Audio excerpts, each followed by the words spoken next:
وکیش مکتب زنده باشه پای من تاج الخير بنسك معلوم چیز برای ما کمک داره خورده داره بدنيا زلا مقدم محلي کورنۍ ته راغلی استو چې دا کورنۍ ډیر ځپېدلی ټکېدلی دی او ډیر په وران حالات کې د اقتصاد د وجې نه د نه شتون د شي نه قرار کې ولاړ دي نو تاسو ته موږ در معرفي کوو او تاسو موږ سره ملتیا وکړئ چې دغه کورنۍ تاسو موږ سره وګورئ. خو همشیره مشکل زندگی تو چی است اگه؟ وطندارای عزیزم سلام میتونم. من 4 تا اولادکایم هستم، سرپرست ندارم. قبلا دولت پیشم وظیفه داشتم، وظیفه ما رفت هستم، حالا دیگه بیکار در خانه شدیم. مشکلات زندگی می نمی است که به یک لقمه نان احتیاج هستیم. 2 تا بچه من روانشان کجای کنم بس گیرا کردم یه چیز از دستشان نمیشه دیگه، به خودم کار چیز پیدا نمیشه، نیست کارم نیست. بسیار وضعیت زندگی ما خراب است، احتیاج هستیم. از وطندارای عزیزم خواهش میکنم که دست مرا بگیرن، حکومت یک همکاری همراه میکنن که من 4 تا اولاد ما برشان صحیح رسیدگی کرده بتونم. از این اولاد تا پدرشان کجا هستن؟ پدرشان فوت کرد. چی شد؟ پدرشان مریض بود، مریضی سرطان داشت، 5 سال شد فوت کرد. سرطان باقی رسیده. بله. خو که بچه دیگر میبینی، اولاده دیگر مردم میبینی به مکتب مراجعه میکنه او به لباس درست در اون ساعت چی احساس میکنی؟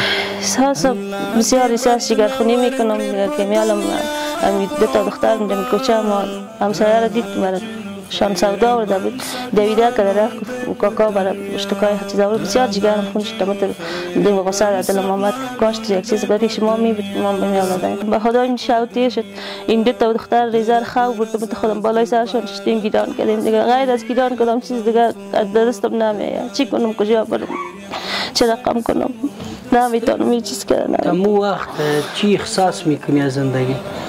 بسیار احساس جگرخونی میکنم، بسیار جگرم خون میشه و به خودم بخی برم تکلیف حساب برم پیدا شده، هر چیز از یادم میره.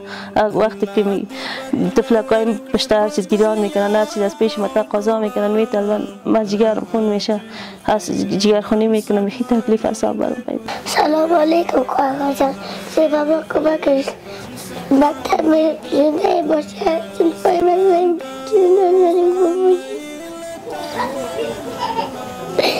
بابا چه چیز برای ما کمک داره خورده داره بخوره.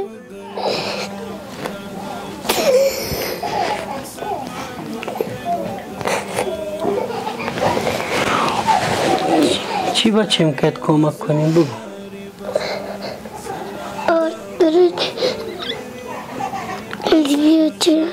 یه چیز نداری؟ که تن کمک کنیم بچه؟ چی کمک کنیم بگو؟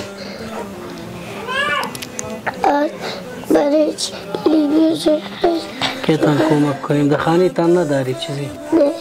نه. نمی چیزا را که کمک کنیم؟ که خود میشه چرا بابا نمیدن لباس کلا اجینو خیریه بنسټ مینوالو کم محل موږ دغه کورنۍ چې پرون ولیده او د هېڅ نه لرونکي د وجې نه موږ دغه خپله لازم وګڼه چې دستي ورته راوړو. دا یو لنډه ښکلا دی چې دغه کوچنی ماشوم د رضایت او ښکلا ښکلو ښیي. نو دا خورنکۍ موږ سره چې پرون وغږېده دغه خورنکۍ ته موږ دا مواد ورتسلیم کړو. ښه چارې مننه کورمالا.